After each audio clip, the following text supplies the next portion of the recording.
have to stay, but you know that I got plans. It's never something I expect you to understand.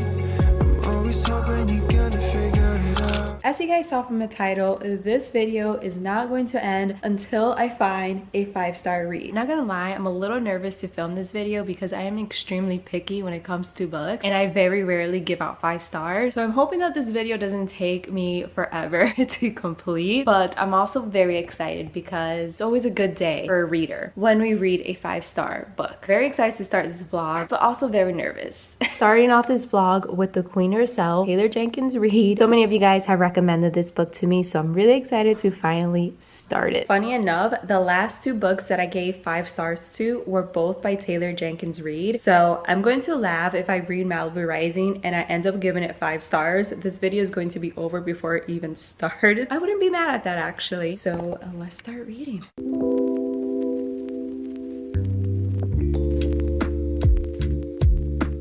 This book is such a vibe. I'm enjoying it so much. I'm not even halfway through the book yet and I can already tell that I'm going to probably end up giving this book a 4 or 5-star rating because the vibes are just immaculate. Scenery and the summery beach aesthetics are just 10 out of 10. This book is definitely making me want to book a trip to Malibu. I've never been, and this book is just making it seem so dreamy. It also takes place in the same world as The 7 Husbands of Evelyn Hugo and I believe Carrie Soto, which I haven't read the Carrie Soto book, but I definitely will probably after I read this one because I've also heard great things about that one. But I think it's so cool that it takes place in the same world and some of the characters have made an appearance or have been mentioned in this book. I just think it's super cool. So yeah, I'm really enjoying this book. If I didn't have a newborn, I probably would sit in bed and read this book in one sitting because it's that good.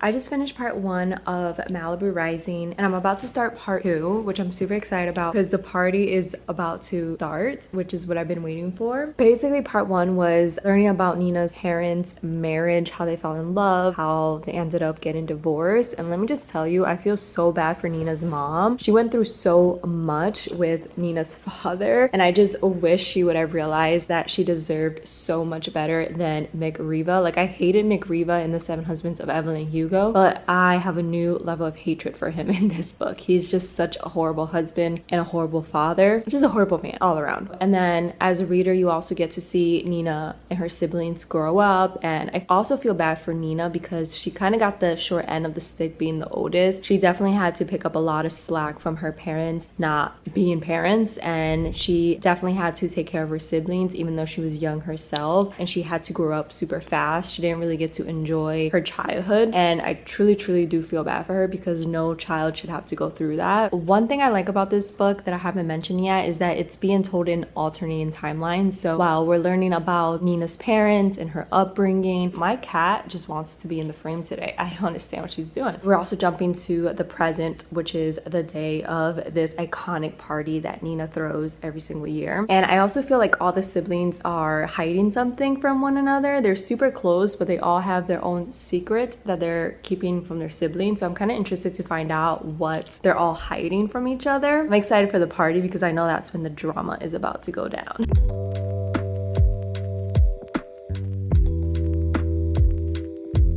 Okay, you guys, I just finished Malibu Rising and it was so good, but it definitely isn't a 5-star read for me. Hear me out. So I really enjoyed the characters. The writing was super addicting, which is classic Taylor Jenkins Reid, but I definitely feel like this book isn't as good as The 7 Husbands of Evelyn Hugo or Daisy Jones and the Six. It didn't really hold the same appeal for me. There were a couple things that I just didn't really like about this book, especially towards the end. There definitely was a lot of filler. There were a lot of characters that were introduced towards the end that really had nothing to do with the story. They literally added nothing to the story unless Taylor Jenkins Reid is planning on introducing these characters in another book. It didn't really stir up the same emotions as her other books did for me, and for that reason I'm giving it a 4 out of 5 stars. Like, I still recommend for you guys to read Malibu Rising if you haven't read this book yet, and I feel like this is such a great book to read in the summer by the pool or at the beach. Definitely check this book out because, like I mentioned earlier, the vibes of this book are so immaculate. This is like the perfect book to read in the summer.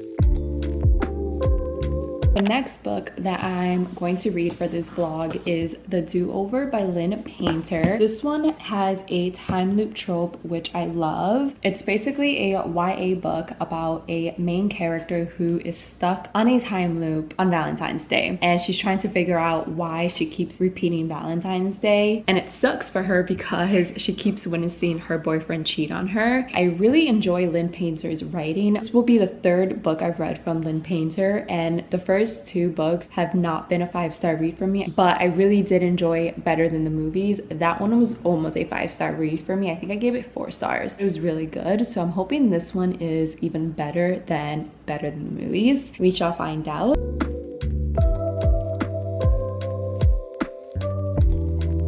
Right off the bat, the writing is reminding me a lot of Better Than the Movies, which I'm not complaining because, like I mentioned, I loved that book and I'm loving the young, chaotic energy coming from the main character. Like, she's a vibe.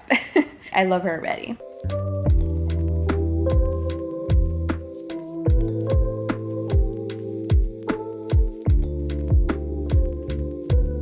It is a few days later now. I finished The Do-Over. I actually finished it a few days ago during a little impromptu road trip that my family went on. And I didn't really update you guys while I was reading the book because I finished the book while I was in the car. I was enjoying the book so much that I actually didn't want to put it down. I am home now, so I thought I would tell you guys my review on The Do-Over. I have to say that this is a really cute book. I really enjoyed the characters. I loved the time loop trope. That's one of my favorite tropes. I don't know why I find that trope so entertaining. Like, I love watching movies with time loops like Happy Death Day and reading books with the time loop trope in it, and I feel like Lynn Painter did a really good job with that trope. Sometimes it can be a hit or miss, especially in books, but I thought that this was such a little heartwarming, cute, romantic comedy. I'm kind of surprised I enjoyed it as much as I did because it is YA, but I didn't find the main characters to be super annoying or super immature. They were actually pretty mature for their age, and there were a lot of deep moments within this book, especially towards the end. So really liked it. Like I said, I did enjoy this book, but it's not a 5-star read for me, you guys. It's more like a 4-star read. It was good, but it didn't really blow my mind. Like, I probably won't think about this book ever again, but I did enjoy it. I just don't think it's worthy of 5 stars in my opinion. But I would recommend this. If you haven't read The Do-Over, definitely check this book out because I think it's worth the read. Like I said, it's super cute and it's such a nice little romantic comedy that I think most people would enjoy, and I give it 4 out of 5 stars, which is a great rating. I just don't think it's worthy of 5 stars. So I'm technically still out on the hunt to find my next 5-star read. I don't even know what book I'm going to pick up next. I don't know if I have a book that I think will be 5 stars, but I won't know until I read it. So we're just going to keep on reading until I find that 5-star read. I was trying to decide which book to read next. I kind of wanted to read Carrie Soto is Back by Taylor Jenkins Reid, but then I've also heard really good things about this one, Part of Your World by Abby Jimenez. I don't know which one to read first because both of these books are hella hyped. Everyone is currently raving about these books, so either one could be a 5-star read for me. Since I've already read a Taylor Jenkins Reid book during this vlog, I think I'm going to give Abby Jimenez a chance and read Part of Your World. This one is like a small town opposites attract romance, which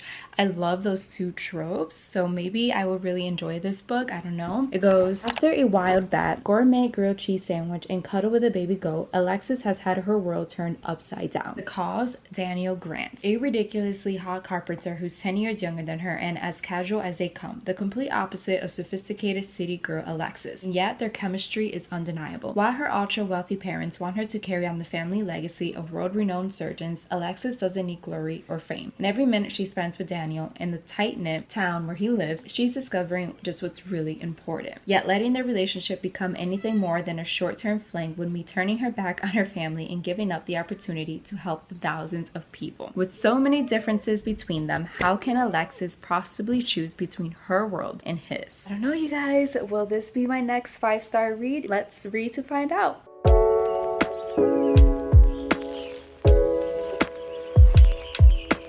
I'm chilling here with baby boy reading Part of Your World, and I'm on page 110.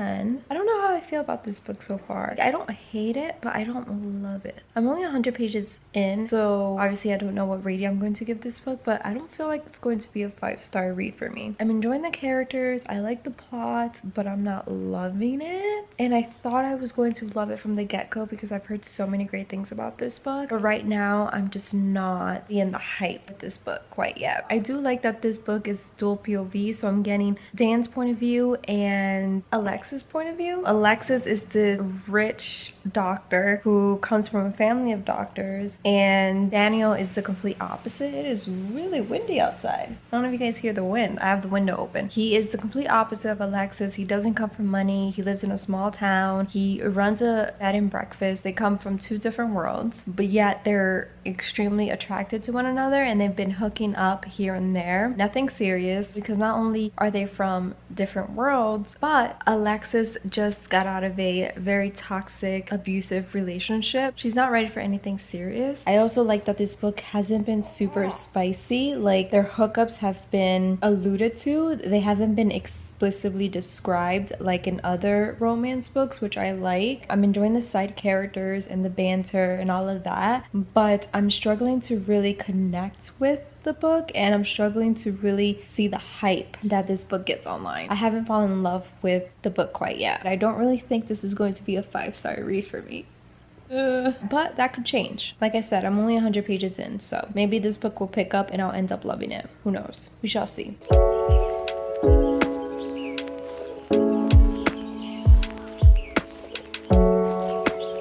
You guys, this book snuck up on me. If you hear cute little baby noises, I'm currently holding my son. Yeah.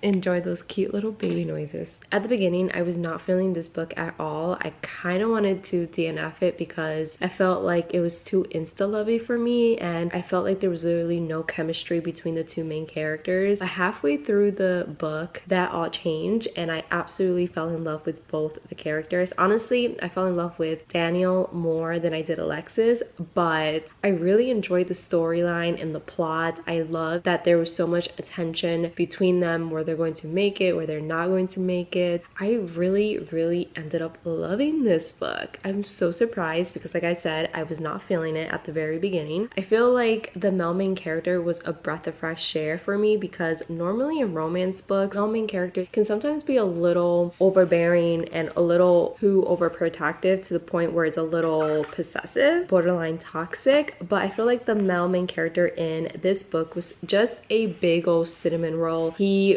really was the sweetest guy ever. He just wanted to help people for the heck of it without expecting anything in return. He was just a breath of fresh air to me. And Alexis, honestly, it took me a while to like her. She irked me at times, I'm not gonna lie. Especially when she kept referring to Daniel as a boy when he's 28 years old.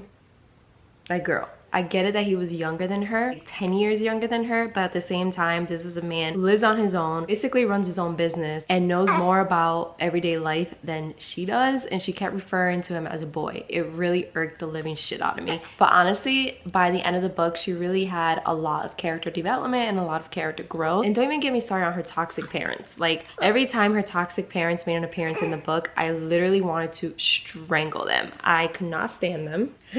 But with that being said, I don't think this is a 5-star read for me at all. I give it a 4 out of 5 stars. I honestly was contemplating giving it 3.5 out of 5 just because Alexis irked me so much. But at the end of the day, I really enjoyed the book, and I really enjoyed the male main character, and I enjoyed the storyline. So I'm going to give it a 4 out of 5 stars, which means I'm still on the hunt for my 5-star read. I feel like this video is taking way too long. I don't even know if I'm going to be able to find a 5-star read. Hopefully I can, because then this video is going to be pointless, but I'm still on the hunt for that next 5-star read. However, I still recommend for you guys to check out this book because it was a really nice read, and I think that a lot of you guys will actually enjoy it. So definitely check it out.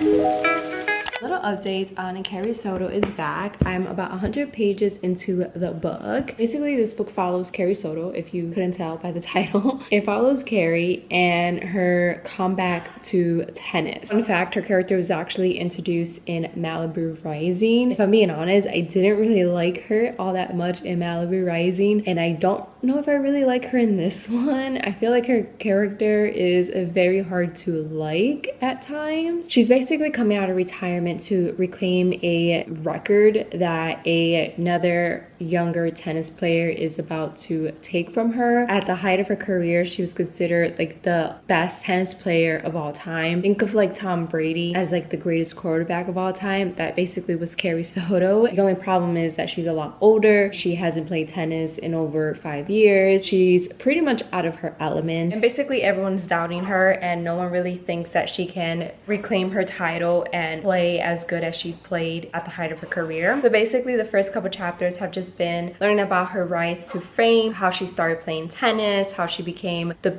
greatest tennis player of her time. And now I'm getting to the part of the book where she's coming out of retirement and she's starting to train again with her father. Again, the character is very complex. Like, I don't know whether I love her or I hate her. I do admire how ambitious she is and how motivated she is. Like, she sets a goal for herself and she goes after it, and she doesn't accept anything less than what she thinks she deserves or what she thinks she's capable of. But as a human being, I don't know if I really like her or if I would even want to be friends with someone like her, just because she can be so rude at times and come across as having no heart. With that being said, I'm still very much enjoying this book. Like, the writing is super addicting. Even if I don't know anything about tennis and I'm so confused at times about what's going on, I can't stop reading. Classic Taylor Jenkins Reid, honestly. Her books are so addicting. I don't know what she puts in her writing, but I always want to finish her books in one sitting. I feel like even though Carrie is 37, she acts way younger. All she's ever known in her life has been tennis, so she hasn't really developed any social skills, and she can come across very mean sometimes. It's kind of irritating. Did Taylor Jenkins Reid really make me read a whole book about tennis when I have never even watched a tennis match in my entire life? Yes, she did. And I'm not even mad at her. Well, on a serious note, you guys, this book was so much more than just about tennis. It's about a women's athlete comeback to a sport that is so ready to write her off because of her age. And then going even further than that, it's also a story of a woman who is learning tennis isn't her whole entire life. Tennis doesn't define her. It's just a beautiful written story. I loved it so much. I put off reading this book for such a long time because I read the synopsis and I was like, I don't care about tennis. Why would I care about an athlete's comeback? Like I said, it's so much more than just about tennis. I swear, Taylor Jenkins Reid does not miss. I've read how many books of her so far? I think this is my 4th book that I read from her, and I loved every single one. She just knows how to write a very captivating story. You literally don't want to put any of her books down. You literally want to read them in one sitting. And she writes characters that are just so complex that you don't know whether you should love them or hate them. For example, Carrie, I still don't know if I like her. I respected her at times, and then other times I literally wanted to strangle her. Her attitude and the way that she would talk to people was just uncalled for at times. You either love or hate Carrie, but you have to admit that you have to respect her. Hi, baby. Okay. All right, it's not like I'm here or anything.